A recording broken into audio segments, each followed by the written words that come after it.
Mesdames, Mesdemoiselles et Messieurs, chers compatriotes résistants dans la Pareco, nous allons sous peu organiser notre congrès extraordinaire devant nous permettre d'élire le successeur du président national, Feu Honoré Ngbanda Nzamboko Atumba.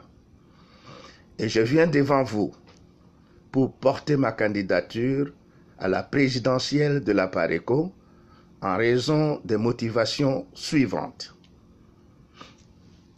En ma qualité de cofondateur, je connais mieux les tenants et aboutissants des raisons et objectifs retenus et poursuivis depuis la période prénatale de la naissance avec la sortie officielle le 4 juin 2005 et de la postnatale avec la poursuite de la vision et l'idéologie de la Pareco définie pour la libération du pays de l'occupation étrangère et procéder enfin à la refondation du pays. Je suis donc le mieux placé à poursuivre le combat conçu pour la résistance prôné par notre visionnaire Feu Honoré Ngbanda et je promets donc de le poursuivre jusqu'au bout si Dieu le veut. Concernant mon programme de gestion et d'action, mon programme de gestion concerne premièrement l'administration, la gestion des finances et la gouvernance. Mais premièrement, je tire ma devise des initiales de mes propres noms. AL.2.E, ALDE. AL pour Alphonse, D pour Joko, E pour Ebama. Mais laquelle devise devient Alliance du droit et d'excellence. Ainsi, avant de poser un acte ou de prendre une décision, je me dois de répondre à ces deux questions essentielles. Primo, est-ce que j'ai le droit? Et le droit me permet-il de le faire? Secondo, est-ce que c'est excellent ou élégant ce que je fais? Si les réponses à toutes les deux questions sont oui, je passe à l'acte. Je ne passe donc pas à l'acte si les réponses à l'une ou à toutes les deux questions sont non. Voilà ma devise, alliance du droit et d'excellence. S'agissant maintenant de l'administration, je tiens d'abord à administrer notre maison avant de penser à administrer globalement le pays. Notre maison, c'est la Pareco. Alors, je tiens à instaurer la tenue périodique et régulière des réunions organiques statutaires au niveau de chaque comité, de la base au sommet. En effet, les réunions organiques sont le cadre de prédilection et la courroie de transmission ainsi que de partage par excellence de l'information et de forgeron de l'unicité, de la vision et du discours. Aussi, mon modus operandi, mon modus vivendi de la gestion des ressources humaines n'est pas celui de la relation d'employeur à employé. Dès lors que personne dans la Pareco n'engage personne et personne ne rémunère personne, ma vision est donc de considérer tous les membres de la Pareco comme étant des associés, du fait que nous sommes tous des volontaires, des bénévoles et de surcroît des contribuables par nos cotisations en numéraire, en temps, en production intellectuelle, en production d'idées et de pensées. Nous sommes donc tous une sorte d'actionnaires dans la Pareco. Je serais même tenté à nous entrer appelés avec le titre de camarade. Ainsi, on appellera camarade président, camarade secrétaire général, camarade trésorier général, camarade secrétaire national exécutif, et j'en passe. En ce qui concerne la gestion financière, rien ne se fait sans financement. Parce que nous menons une guerre, nous menons un combat, nous menons une lutte, et l'argent, c'est le nerf de la guerre. Je vais vous expliquer. Donc, je tiens à imposer une clé de répartition de 70-30 des revenus, que ce soit des cotisations ou autres, en raison respectivement pour la caisse centrale de 70% et la caisse auxiliaire 30%. Ceci permettrait d'assurer le financement régulier des activités par les trésoriers de chaque organe de base ou central.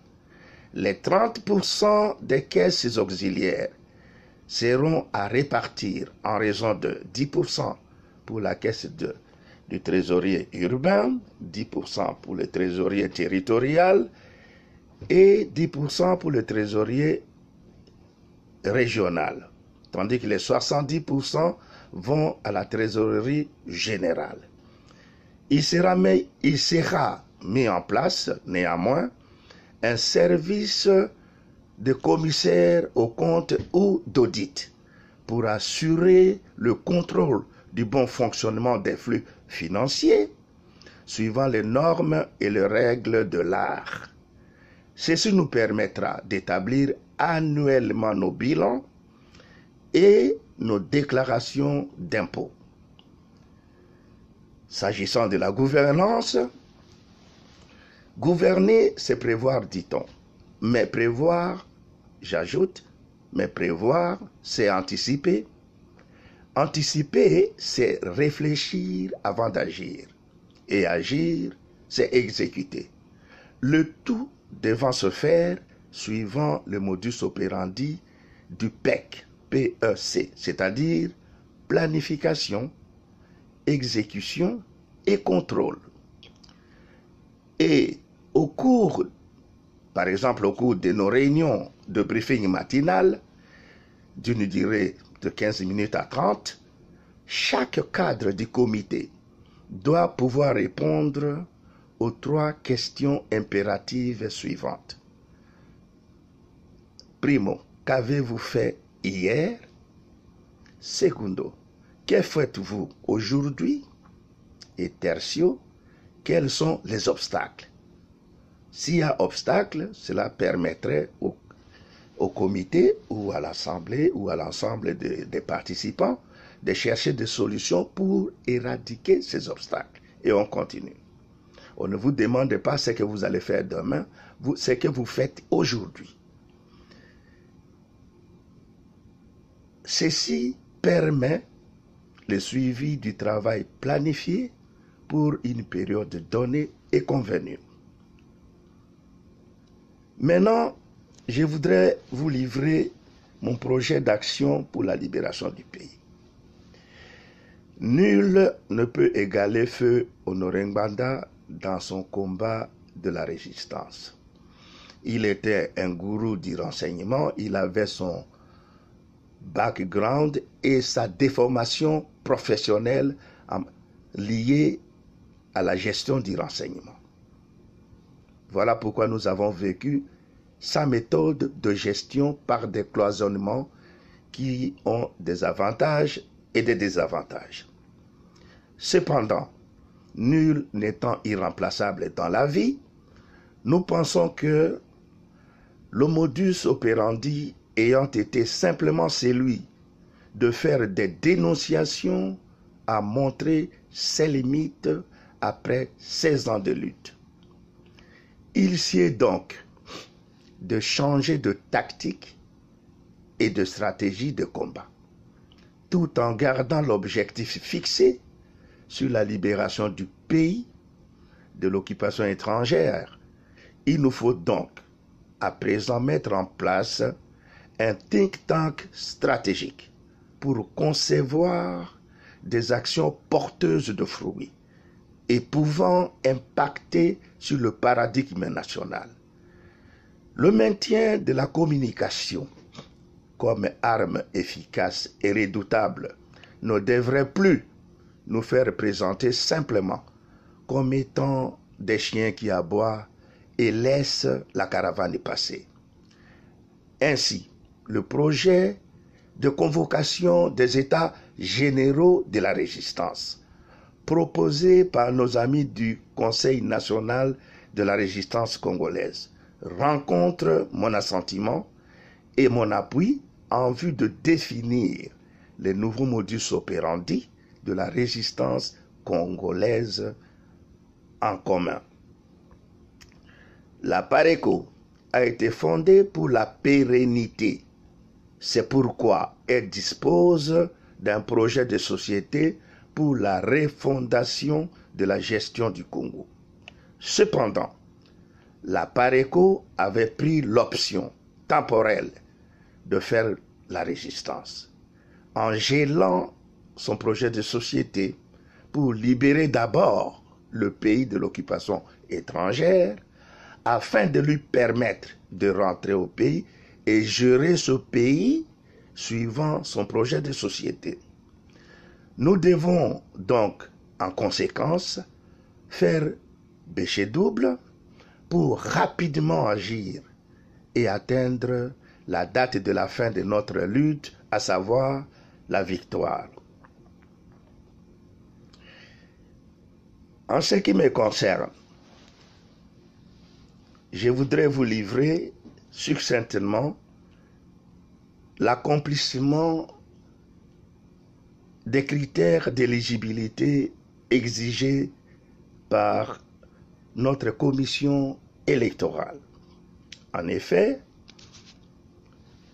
pour ce qui, je suis un marié, père de 8 enfants.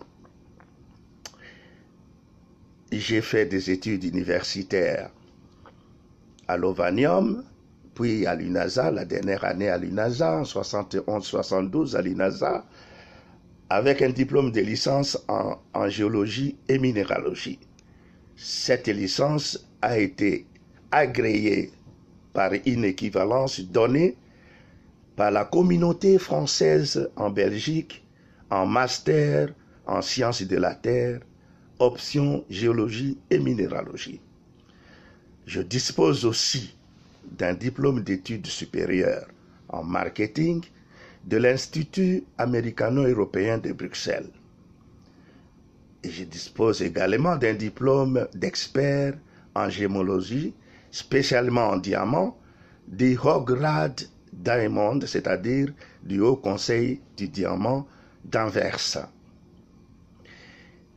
Ceci m'a permis de travailler, de m'employer à être dans la société d'abord Sozacom, société zaïroise de commercialisation des minerais, qui par la suite est devenue Gécamine commerciale et puis Gécamine tout court, où j'ai évolué et terminé avec le grade de administrateur directeur chargé du marketing et de la commercialisation.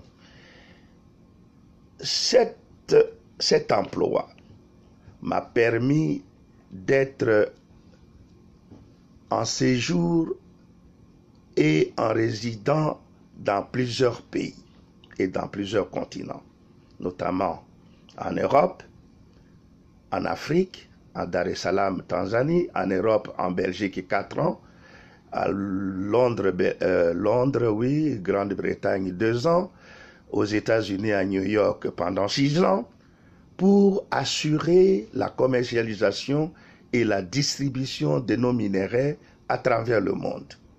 J'ai voyagé à travers le monde, la politique commerciale étant celle de ne vendre qu'aux consommateurs.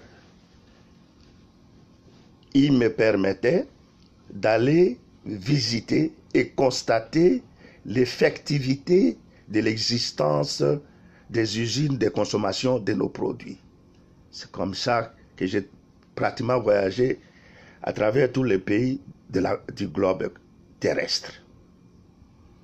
J'ai donc la compétence, j'ai travaillé pendant 30 ans dans les négoces internationaux, j'ai passé 9 ans d'activité diplomatique active auprès de nos ambassades pour conseiller nos ambassadeurs là où j'étais muté, que ce soit à Dar es Salaam, que ce soit à Londres, que ce soit à New York et Washington. J'ai donc de l'expérience et j'ai donc de la compétence. Je vous convie donc, chers compatriotes, vous qui votez,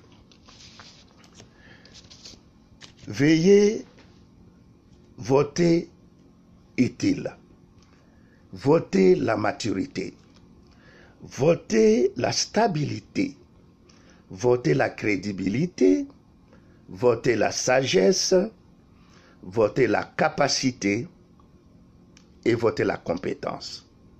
Ingeta.